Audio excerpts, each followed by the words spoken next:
ہائے حسین، در و دیوار سے آتی ہے صدا ہائے حسین، نہ دلاسا کوئی دے اور نہ کوئی پوچھے، کوئی اتنا نہیں جو روئے ذرا بیٹھ کے ساتھ، غم 72 کا ہے پچھلا پہر اور کالی رات، ہے دلاسے کو فقط حضرت معبود کی ذات، قید خانے کی مصیبت سے جو جم گھٹتا ہے، کوئی اٹھتا ہے کوئی خاک پر گر پڑتا ہے، کوئی اٹھتا ہے کوئی خاک پر گر پڑتا ہے، قاعدہ یہ ہے یتیموں پر ترس کھاتے ہیں، گود میں لیتے ہیں سمجھاتے ہیں بہلاتے ہیں، خاطریں کرتے ہیں راحت انہیں پہنچاتے ہیں، یہ تماچوں پر تماچے انہیں کھلواتے ہیں، یہ ستم بنتے شہنشاہ مدینہ کے لیے، سیلیا شمر کی اور بالی سکینہ کے لیے، سیلیا شمر کی اور بالی سکینہ کے لیے، یا علی آئیے زندہ میں حرم روتے ہیں۔ صلوات بر محمد وعلی محمد۔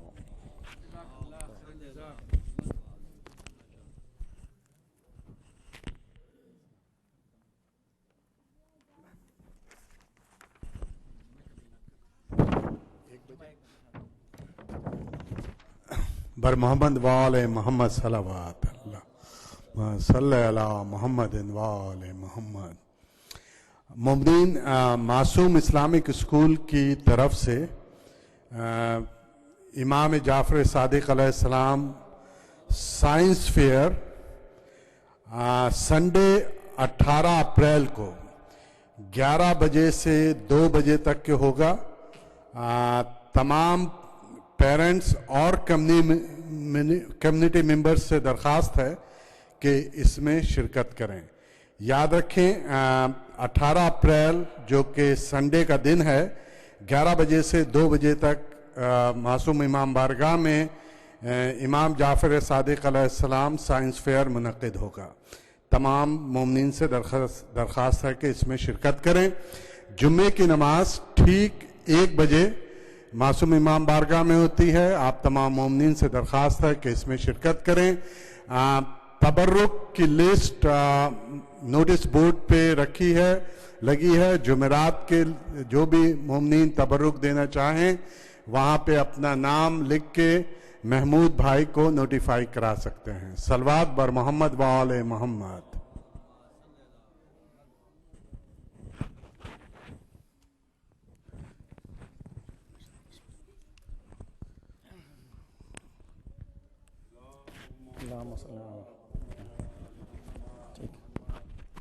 فاتحہ۔ بسم اللہ الرحمن الرحیم، ایاک نعبد و ایاک نستعین، غیر المغضوب علیہم ولا الضالین۔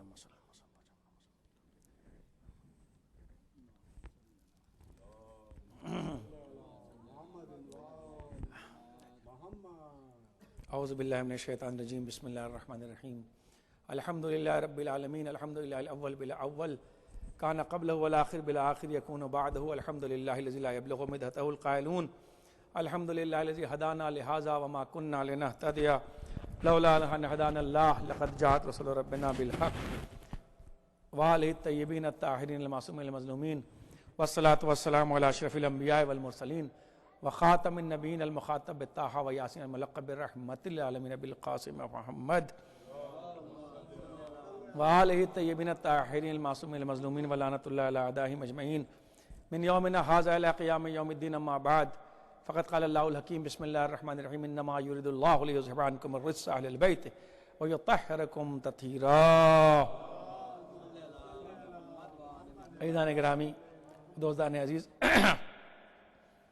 آیت تطہیر کو میں نے سرنامہ کلام قرار دیا ہے، اور جیسا کہ آپ کو پتہ ہے کہ ابھی تک تو پروگرام ایسے ہی ہے کہ جب 7:30 سے پہلے وقت ہوتا ہے نماز کا تو 7:30 بجے نماز شروع ہوتی ہے، لیکن 7:30 کے بعد جب ہوتا ہے تو مجبوری ہے، جو فضیلت کے وقت ہوتا ہے اس وقت ہوتی ہے، لیکن چونکہ دیر ہو جاتی ہے تو ہم سوچتے ہیں کہ 2 گھنٹے سے بھی کم میں اگر پروگرام ختم ہو جائے تو بہتر ہے۔ 7:30 کو ٹھیک ہے پورا 2 گھنٹہ ہوتا ہے، صلوات بھیجیں محمد علیہ محمد پر، لیکن بہرحال آپ کو پتہ ہے کہ ہم لوگ بھی کچھ موسمی مذہبی ہو گئے ہیں کہ رمضان کے بعد یا ایام اعضاء کے بعد 17 ربیع الاول کے بعد یہ مہینے اسی طریقے سے ہمیشہ پھینکے جاتے ہیں، لیکن اس کے بعد آپ یاد رکھیے کہ یہ جو جمعرات آئے گی اس کے بعد جناب زینب سلام اللہ علیہ کی ولادت ہے، تو بہرحال جب بھی جس اعتبار سے یہاں کی پروگرام کمیٹی اعلان کرے گی اس جشن میں آپ لوگ تیار ہو کے آئیے گا۔ اور ایک درخواست یہ ہے کہ ہمارے آصف صاحب جو ہے خدمت کرتے ہیں ان کی اہلیہ اور شہاب بھائی کی اہلیہ طبیعت خراب ہے، اور آصف بھائی کی اہلیہ ہے تو بہت زیادہ خراب ہے،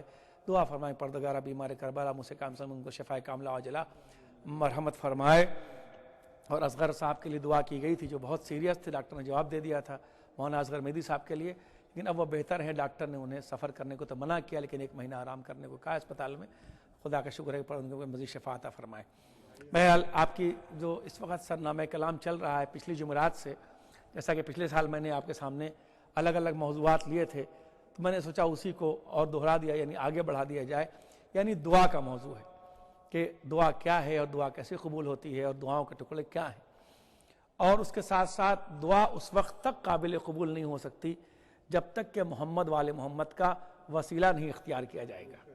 یوں تو اللہ ہر بندے کو چاہتا ہے، لیکن جیسا میں اسے عرض دہرا نہیں رہا ہوں کہ صلوات جب شروع آخر میں پڑھتا ہے آدمی تو اللہ کہتا ہے میں صلوات ضرور قبول کرتا ہوں، جب صلوات کو قبول کرتا ہوں تو پھر درمیان کی مجھے قبول نہ کرنے میں شرم آتی صلوات۔ لیکن ایک بات کہ ہم الگ سے تمہید میں بھی تو کہ عقیدے کا بھی تک کہ ہم جس امام کو مانتے ہیں وہ امام کا اتنا مرتبہ بلند ہے کہ دنیا میں کسی کے پاس بھی وہ معیار نبوت یا امامت نہیں ہے جو ہمارے پاس ہے، یعنی اس دنیا پر حکومت کرنا اور تبلیغ کرنا اور قوموں کے ہدایت کرنا یہ بھی امامت اور نبوت کے ایک چھوٹے سے کام میں سے ایک کام ہے، یعنی امامت اس سے بہت بلند ہے۔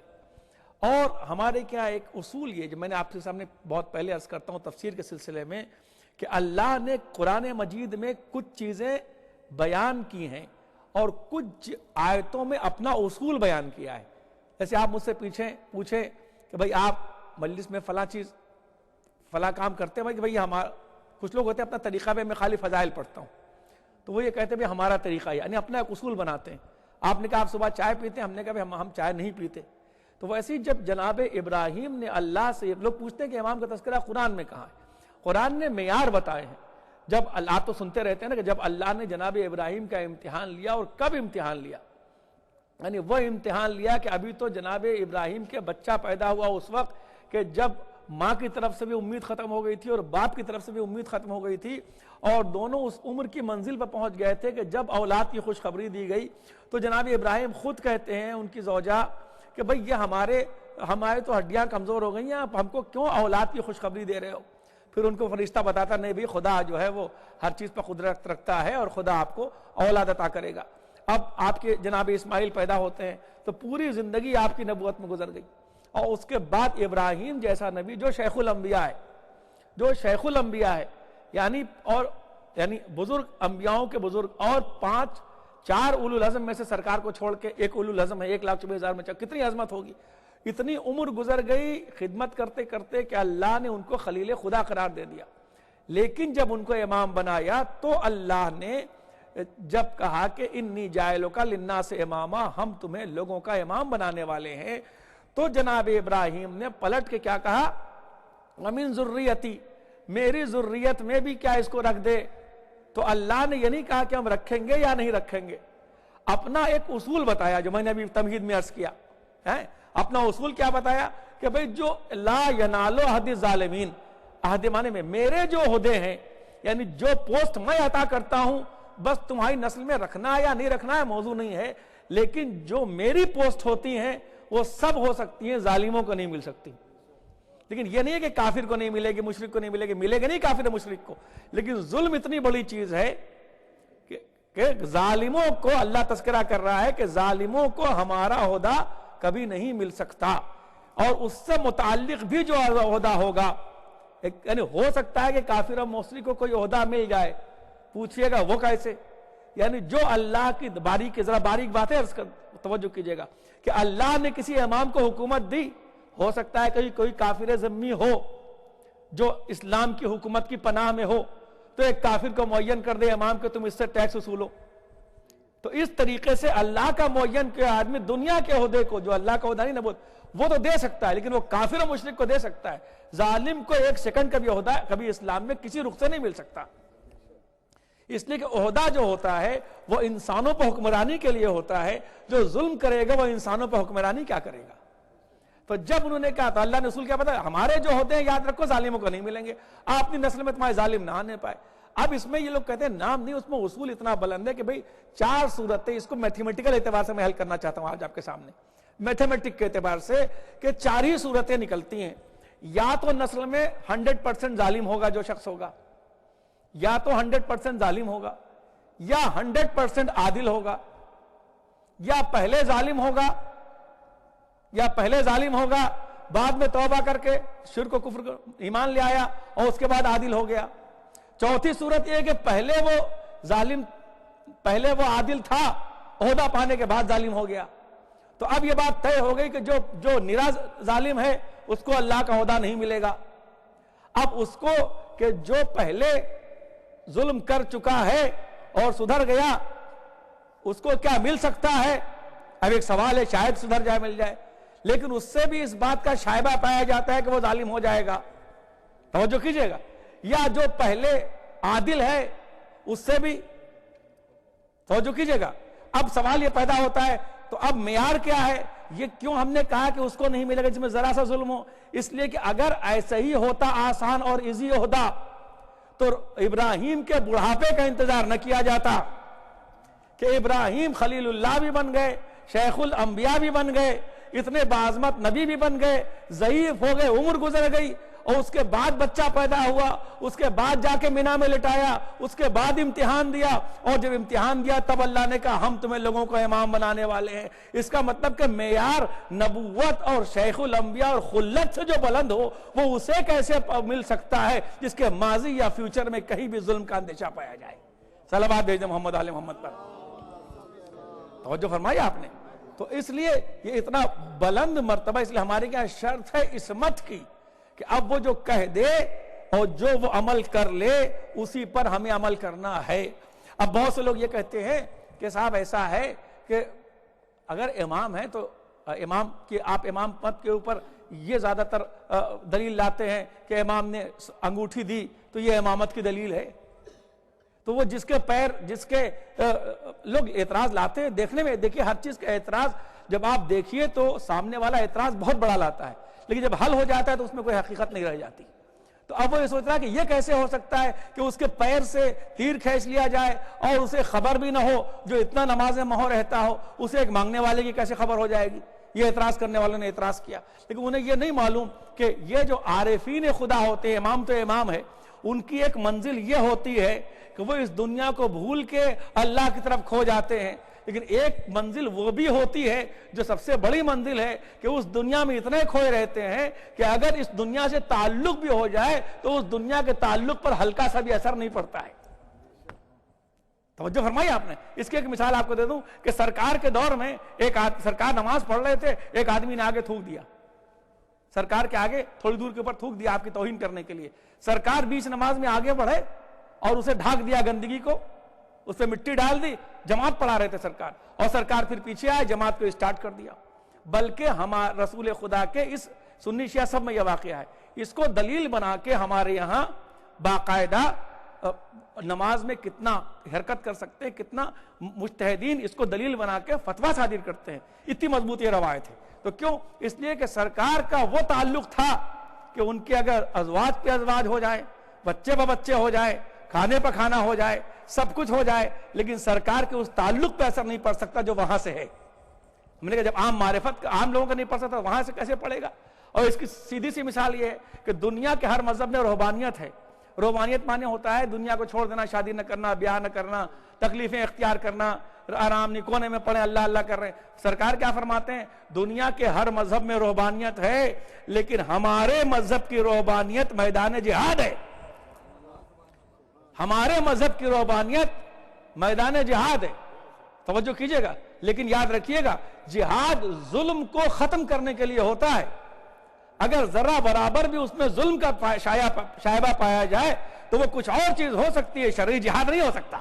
صلوات بھیجئے محمد آل محمد پر۔ اس کی بھی ایک مثال دے دوں آپ کے سامنے تاکہ نظیر آپ کے سامنے باقی رہے۔ جب پیغمبر نے صلح حدیبیہ کی ہے تو اس وقت کوئی بھی نہ تلوار چلی نہ کچھ ہوا، اور صلح حدیبیہ کے بعد مکہ فتح ہو گیا، آپ کو پتا ہے۔ لیکن جب مکہ فتح ہوا تو چونکہ پیغمبر یہ نہیں چاہتے تھے کہ مکہ فتح و خونریزی ہو جائے، کیونکہ اس سے پہلے کعبے پر کئی بار حملہ ہو چکا تھا، لوگ سمجھتے کوئی بھی پیغمبر کی مسئلے تو امن و امان سے۔ اس میں کچھ لوگوں نے حملہ کیا کافروں نے، اور اس کے بعد 3-4 آدمیوں کو جب مار دیا کسی نے، میں نام نہیں ممبر سے لینا چاہتا، تو پیغمبر غصہ ہوئے اور اللہ سے کیا کہا؟ پروردگار میں اس آدمی سے بری ہوں، اس لیے جبکہ وہ حملہ کر رہا تھا مسلمانوں پر، لیکن اگر پیغمبر کا حکم نہیں آیا تو پیغمبر نے یہ گوارا نہ کیا کہ میرے حکم کے بغیر اس نے کسی کو قتل کر دیا، جبکہ وہ حملہ کر رہے تھے۔ توجہ فرمائے، میں پروردگار تو گواہ ہے نا، میں اس عمل سے بری ہوں۔ تو جب کوئی کافروں پر بلا وجہ تھوڑا سا حملہ کر دے تو پیغمبر اس سے برات کا اظہار کرے، اور جو پیغمبر کے خاندان پہ حملہ کرے، پیغمبر کی بیٹی پہ حملہ کرے، کیا اس سے قیامت تک برات کا اظہار نہیں کیا جائے گا؟ صلوات بھیج دے محمد علیہ محمد پر۔ اب بات یہاں تک آ گئی تو بس میں اب دعا پر نہیں، اس لیے وقت کم ہے، اسی کو آگے بڑھاتے ہوئے چونکہ موضوع دعا کا ہے تو اس پہ 2 بات آگے پڑھ دوں گا آپ کے سامنے۔ بس میں شہزادی کے لیے ایک بات پڑھنا چاہتا ہوں، یہاں تک آ گئی بات کہ ظلم کو کبھی بھی کسی طریقے سے ہمارا مذہب پسند نہیں کرتا، اور جو فاطمہ پر ظلم کرے یاد رکھیے گا، دلیل کے ساتھ یاد رکھیے گا کہ دیکھیے ایک بہت باریک بات، آپ جب باریکی میں اتر جاتی ہے تو میں پھر اتر جاتا ہوں باریک۔ اگر کوئی رسول خدا کے پاس بھی مخالف تھا تو اس کی اپنی ایک لاجک تھی، لاجک نہ ہو، مولا علی کے بھی مخالف تھا تو لاجک نہیں ہے، لیکن اس کی اپنی تو ایک لاجک ہے کہ بھئی ہمارے بتوں کو برا کہہ رہے ہیں، اس کی اپنی ایک لاجک ہے، اس لیے ہم ان کے دشمن ہیں، وہ لوگ جہالت کی بنا پر، نہ جاننے کی بنا پر، لیکن چونکہ ہمارے بتوں کو برا کہہ رہے ہیں، اسلام پھیلا رہے ہیں، ہمارے بڑے لوگوں کو بلا کہہ رہے ہیں، وہ ٹھیک ہے، مولا علی بنے کہ ٹھیک ہے، یہ اپنے خاندان میں لے جا رہے ہیں، ہم چاہتے خلافت ہمارے خاندان میں ہو، ان کو حکومت کیوں دیں، انہوں نے سب کا حاکم بنا دیا۔ یعنی کوئی نہ کوئی وہ جسٹیفیکیشن اپنے اعتبار سے رکھتا ہے، یہ لفظ بہت اہم ہے اس میں، اپنے اعتبار سے، نہیں یہ کہیے کہ معاذ اللہ کہ ہے نا کہ ہمارے بتوں کو برا کہہ رہے ہیں، ہماری حکومت لینا چاہتے ہیں، ہمارے بزنس میں دخل دے رہے ہیں، توجہ فرما رہے ہیں، تو وہ اپنے اعتبار سے رکھتا ہے۔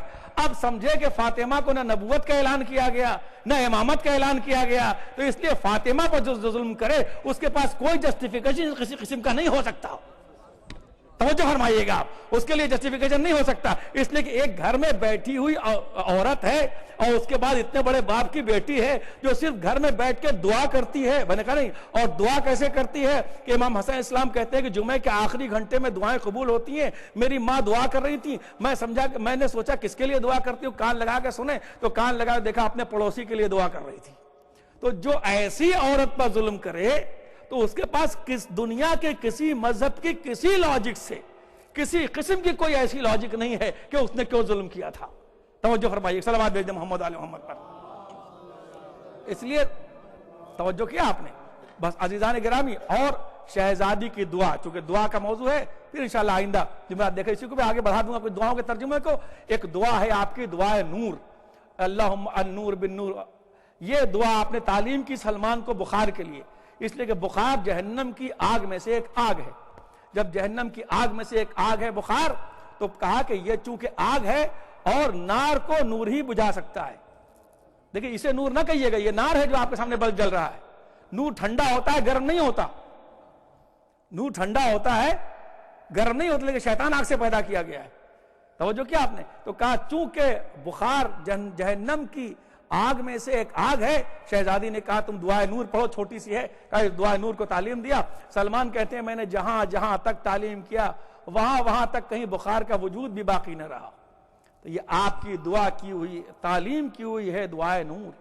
دوسری دعا کا ٹکڑا یہ ہے کہ آخری گھنٹے میں آپ دعا کرتی تھی، جمعے کے اس جمعے کا آخری گھنٹہ دعا کے لیے بہت قیمتی ہوتا ہے. دعا نہ پڑھ سے دعا سماعت تو پڑھے لیکن دعا اس وقت کیا کرے. اس کے بعد آپ کی تسبیح لیکن اگر کسی چیز کو نماز کے بعد دعا کرنے پر فضیلت حاصل ہے, دعا کرنے پر اگر کسی چیز کو فضیلت حاصل ہے تو صرف تسبیح کو, کہ تسبیح اس لیے کہ دعا تو آپ پہلو بدل کے پڑھ سکتے ہیں, تسبیح بھی پڑھ سکتے. تسبیح کے لیے تاکید یہ کہ جس طریقے سے سلام ختم کرو اور جس سیچویشن میں اللہ اکبر کا 3 مرتبہ اسی سیچویشن میں تسبیح پڑھو, تو یہ اس کے بعد دعا کرو. اس لیے کہ آپ کے صدقے میں دعا. پھر آپ کی ایک دعا ہے کہ چھوٹی سی دعا کا اگر اپنی چاہتے ہو اپنی شان و شوکت کے لیے, عزت کی برقراری کے لیے, تو پڑھو یا حیو یا قیوم برحمتک استغیث فاغثنی ولا تکلنی الی نفسی طرفۃ عین واصلح لی شانی کلہ. یہ آپ کی دعا ہے. بعض جگہ برحمتک یا ارحم الراحمین ہے اور بعض جگہ نہیں ہے. ایک صلوات بھیج دیں محمد علی محمد پر. آپ ان چیزوں کو اگر چاہیں تو میں یہ چاہتا ہوں کہ جب تک سنڈے اسکول ہوتا ہے بیچ میں جو میرا 45 منٹ خالی رہتا ہے درس قرآن اور سرکل ٹائم کے بیچ میں, وہ شروع کے بیچ میں, آپ اگر اس میں چاہیں تو آنے کے بعد میں یہ چاہتا ہوں کہ آپ آ کے فقہی مسئلے کو پوچھیں. اس لیے ابھی فی الحال میں ایک یہاں وہ لگانے والا ہوں فریم کر کے, یا ایسے وہ جماعت کے مسائل اتنے زیادہ پریشان کن ہو جاتے ہیں کہ کبھی کبھی مجھے اپنی نماز میں پریشانی ہونے لگتی ہے. الگ سے بتا رہا ہوں کہ اس لیے کہ نماز میں سختی سے بس ختم, میری تقریر ختم. نماز جماعت میں سختی سے اس بات کا حکم ہے کہ بعد میں آپ پیش نماز کے بعد ہر عمل انجام دیں. کبھی کبھی لوگ جاتے ہیں مجھ سے پہلے ایک عجیب سے, تو میں اس بات بھی بیان کروں گا آپ کے سامنے, لیکن یاد رکھیے گا یہ بھی موضوع سے بات الگ نہیں ہوئی. جماعت کے ساتھ جو دعا قبول ہونے میں تیزی ہے وہ فرادہ پڑھنے میں نہیں ہے.